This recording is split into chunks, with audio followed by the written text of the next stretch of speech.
Thank you very much. It's so great to be a part of this. Thank you, Radamigo's team, for putting on and executing a really well-run conference. Before I get into my presentation, I figured it'd be useful just to set the context here. I run a program called Traffic Solutions. It's a 3-member team in Santa Barbara County, and we have about 400,000 people that live in Santa Barbara County. We're, kind of a classic rideshare organization. We work with employers a lot to develop commuter programs. We also put on our Bike Month, which we call Cyclemania. We produce a countywide bike map. We do a lot of trip planning assistance. We put on open streets events, and we are using the Radamigos platform, which we branded smartride.org. And we have been a member of the Green Business program since its inception, and that's really context for my presentation today.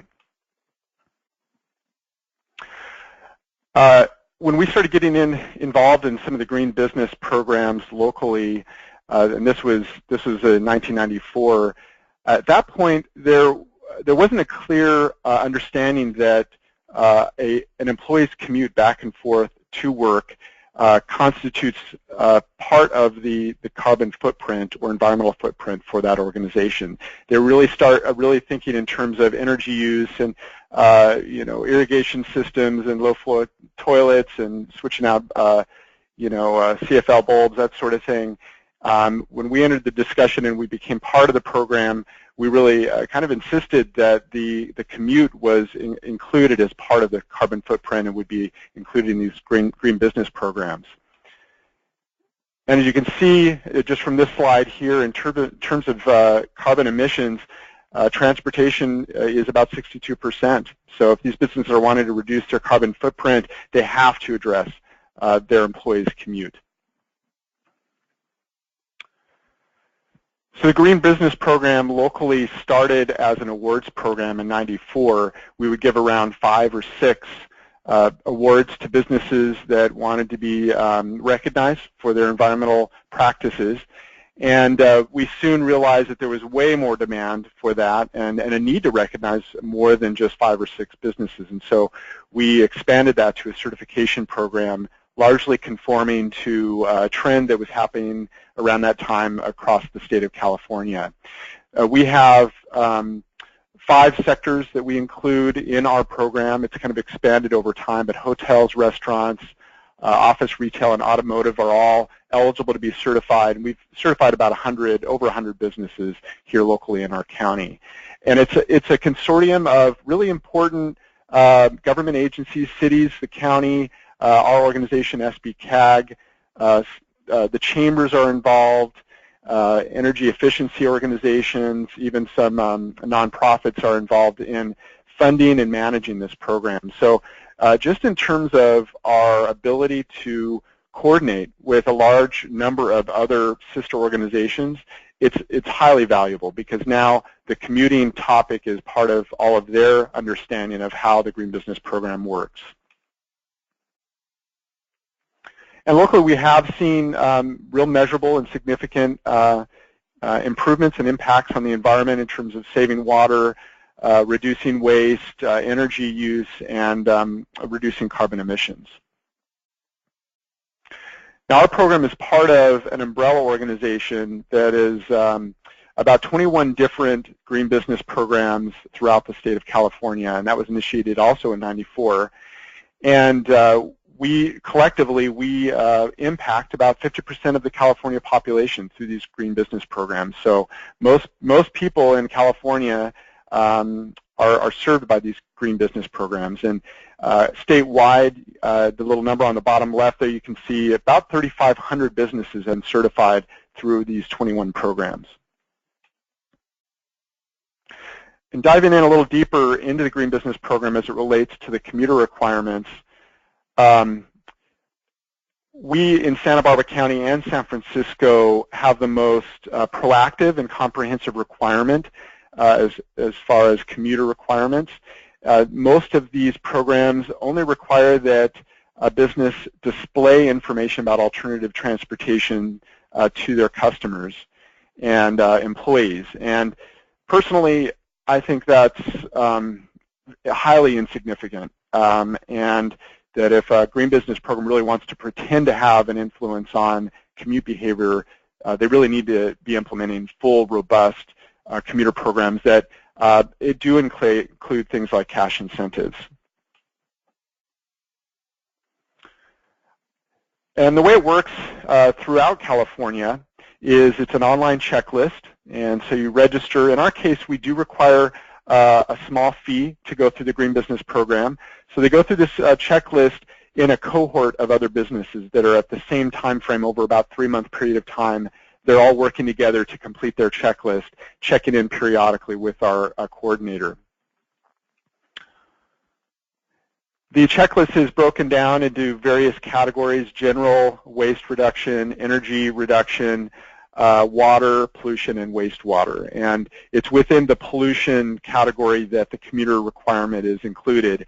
And the important thing to note here is that not only is a commuter program required, but it needs to be approved by Traffic Solutions. So that's really great because it gives us the opportunity to establish a relationship with the employer, the business that's getting certified, and really fine-tune their program and make sure it's something that will work for them and also satisfy the requirements. So the requirements are they need to complete the checklist. Then we also have a supplemental form that they fill out that gives us an idea of the kind of program they're looking, or maybe they already have a program in place. They need to designate someone, an individual that will be our go-to person, a transportation coordinator of some sort. They need to have cash incentives. That's a pretty important component of our program requirement. Or they can also substitute numerous other transportation demand management measures that they can use in lieu of cash incentives. We do require them to register on smartride.org. That's our website, our one-stop shop commuter website that has all sorts of really wonderful tools for them to manage their program. So it's not just a requirement, it actually is a tremendous tool for them to satisfy these requirements. They meet with us, they launch our program, and they market the program from that point on. So the cash incentives are important in terms of the form that they take. And we have seen a few businesses offer up an incentive that is just not very appealing to the users, and therefore it's not a very effective incentive. Like a cafeteria that is serving awful food that no one wants to eat at. Offering free tickets for the cafeteria is probably not the best incentive. So we really try to work with them to come up with something that will appeal to their employees and make it fun and make it equitable. Ideally, it's an incentive that doesn't only serve transit passengers like a complimentary transit pass, for example, but it actually provides incentives for carpooling and biking, for example. And through our website, we're able to make it very automated for them. They don't have to use our system, but most of them do. And but as everyone, the audience here knows, these programs take a lot of time to administer, and so if you can automate it, that's really a good idea. And we also recommend that the cash incentives are distributed quarterly rather than on a monthly basis. That provides a larger chunk of money that feels like a prize rather than something that is just, it shows up in their paycheck. And it's nice if it takes the form in something other than just increasing your paycheck. A lot of people don't really think about their paycheck, it just goes in the bank. And so that's a recommendation that we have. Some employers, because of it being cost prohibitive to do a cash incentive, daily cash incentive, they elect to do a monthly raffle. We learned early on, we had businesses of 500 or 1,000 employees offering the same level of cash incentive prize per month as a business that had 10 employees. We quickly realized that we needed to scale that and make sure that it's proportionate to the number of employees, so it's a meaningful monthly prize drawing. But if they don't want to or can't do cash incentives for one reason or another, there's a whole laundry list, I won't go through these items, of measures that they can use, programs they can implement that if they do up to 5 of those, then they can use that to satisfy the requirement in lieu of cash incentives.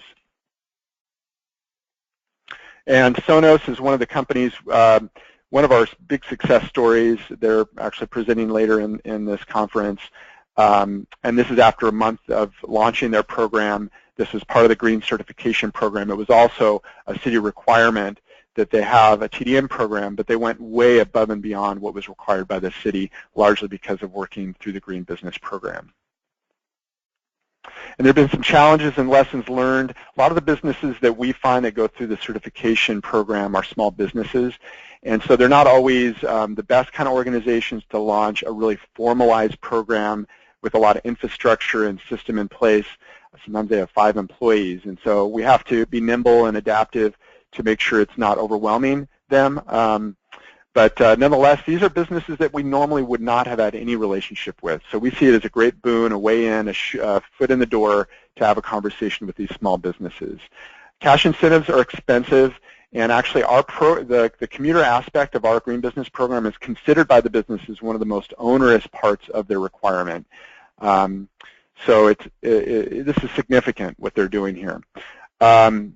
We have learned through time that just implementing a program is not good enough. These programs usually atrophy and there's turnover, and so oftentimes when we go back to recertify them, we'll find that the program is no longer active, and so we're finding ways that we can touch in with them more on a regular basis to make sure that their program is active. And one way they can do that is by using our website to have their employees tracking their commute behavior using the website.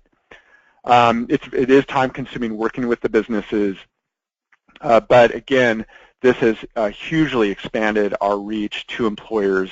We've been used to working with the hospitals, the university, the city agencies, and large employers to work with on commuter benefit programs, and this has opened up a whole world of small businesses to have this conversation.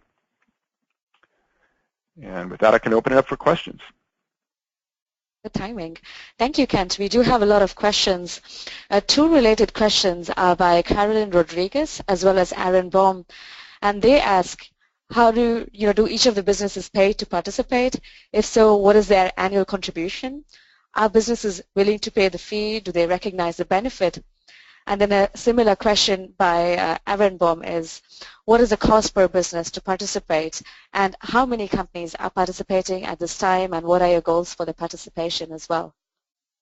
Yeah, thank you. Yeah, those are great questions. I meant to mention that there is a fee associated with certification that was not always in place. That was something we put in about 1.5 years ago when we really had to reevaluate the whole program and how we were going to fund the program moving forward, because it's funded through partnership fees that like Traffic Solutions and other organizations put in to pay for the program. But now businesses pay based on the size, the square footage, number of employees, and it ranges from around $200 to up. I think we may even have $1,000 upwards of for really large employers. And what we found is when we transitioned from a free program to a fee program was that most of them really are still interested and they want to do it, and in fact they're even more invested in becoming certified. They have then an investment to go through the process and complete it. And then as far as the number of businesses that are in the program now, I mean, as I had mentioned, we've certified over 100 businesses, and each year, well, we have 2 cohorts each year that go through a certification program, and we've had anywhere from 10 to 25 businesses go through on a given cohort. So in theory, every year we would be certifying anywhere from 20 to 30 or maybe even 40 businesses a year. We do have 1 minute, and a question just came in by Fernando Galliano, and he asks, how does a business who has already been going green show previous work that has been performed? Yeah, the checklist goes through and it just asks simple questions about the things that you're doing or you plan to do. And so businesses that are already doing all the great environmental business practices, oftentimes it's just a matter of filling out the checklist, checking off the boxes, and then there is a verification process that takes place. Our coordinator does do a site visit. They meet with them. They take a look around and kind of a show and tell thing. And then as I mentioned, that we recertify businesses every 3 years, and that's a really important time to make sure that they're continuing to do the things that they said they were going to do or did do at the point in which they were certified originally. Fantastic. And Ken, we do have some more questions. To all the audience members there, we will send Ken those questions and get the responses and send them over to you. Thank you, Kent.